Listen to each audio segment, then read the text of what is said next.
Hi friends, big pass அன்சீனில் என்ன நடக்குதுன்னு பார்க்கலாமா? காலையிலேருந்தே ஒரே சண்டை தாங்க. எஃப்ஜே வந்து வியானா வந்து டான்ஸ் பண்ணின்னு இருக்கும்போது வியானாவை வந்து சொல்லிடுவா, இவங்க வந்து கிளப் டான்ஸர் மாதிரி ஆடுறான்னு சொல்லிட்டு ஏதோ ரிஜிஸ்டர் பண்ணுறோம். இதை கேட்ட வியானா வந்து ரொம்ப அப்செட் ஆகிடுவாங்க. நீங்கள் எப்படி என்ன அப்படியெல்லாம் சொல்லலாம், இது மட்டும் வெளியில் வந்துச்சுன்னா என்னை பற்றி எல்லாரும் என்ன நினைப்பாங்க, நான் அப்படி தப்பாக ஆடுறேன்னு சொல்லிட்டு அந்த பொண்ணு ரொம்ப ஃபீல் பண்ண ஆரம்பிச்சிச்சு.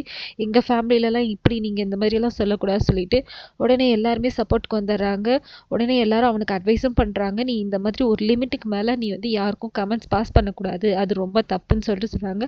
எஃப்ஜே ஓகே ஓகே சாரி, நான் இதுக்கப்புறம் இப்படி பண்ண மாட்டேன், இதில் யாரும் இன்வால்வ் ஆகாதீங்க, எதா இருந்தாலும் நீ என்கிட்ட தனியாக வந்து சொல்லிடுமான்னு சொல்லிட்டு சொல்லிடுவாரு. நெக்ஸ்ட்டு இங்கே பார்த்தீங்கன்னா, இங்கே ஜோடி மாறிடுச்சு.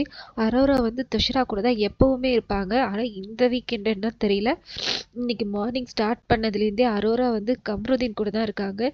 இவங்க 2 பேரும் பார்த்தீங்கன்னா பயங்கர க்ளோஸாக இருக்கிறாங்க.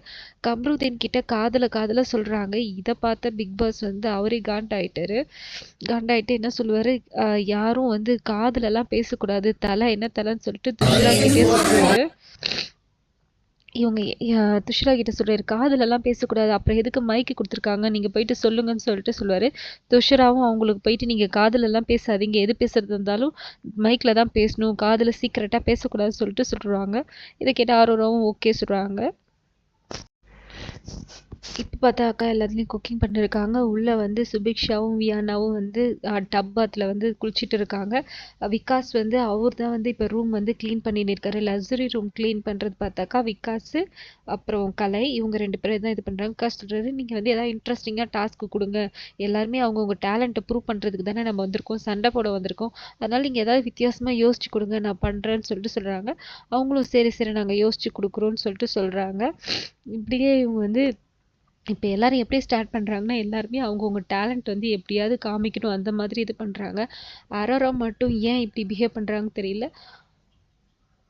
பாரு வந்து முடிஞ்ச அளவு பாரு சைலண்ட்டாக இருக்காங்க. கம்ருதீனு வந்து திவாகரே வந்து அவரணுன்னா கூட ஓகே ஓகேன்னு சொல்லிட்டு அவனும் காமாவே இருக்க ட்ரை பண்ணுறாங்க. இந்த வீக்கெண்ட் மண்டே ஸ்டார்ட் பண்ணது வந்து எல்லாருமே கொஞ்சம் இதுவாகவே போகிறாங்க, பார்க்குறதுக்கு நல்லாயிருக்கு. ஆரோரா வந்து பார்த்தீங்கன்னாக்கா ஃபுல் அண்ட் ஃபுல் கம்ருதீன் கூடவே இருக்காங்க. இது பேர் மாறிடுச்சான்னு சொல்லிட்டு எனக்கு தெரியல. நீங்கள் இதை பற்றி என்ன நினைக்கிறீங்கன்னு சொல்லிட்டு கமெண்ட் பண்ணுங்கள். ரம்யா ஜோக்கு வந்து உடம்பு சரியில்லை, அவங்க டேப்லெட் வாங்கி போட்டிருக்காங்க. இப்போதைக்கு இதுதான் நடந்துட்டு இருக்கு ஃப்ரெண்ட்ஸ். மறுபடியும் அடுத்த வீடியோவில் பார்க்கலாம். தேங்க்யூ, பாய்.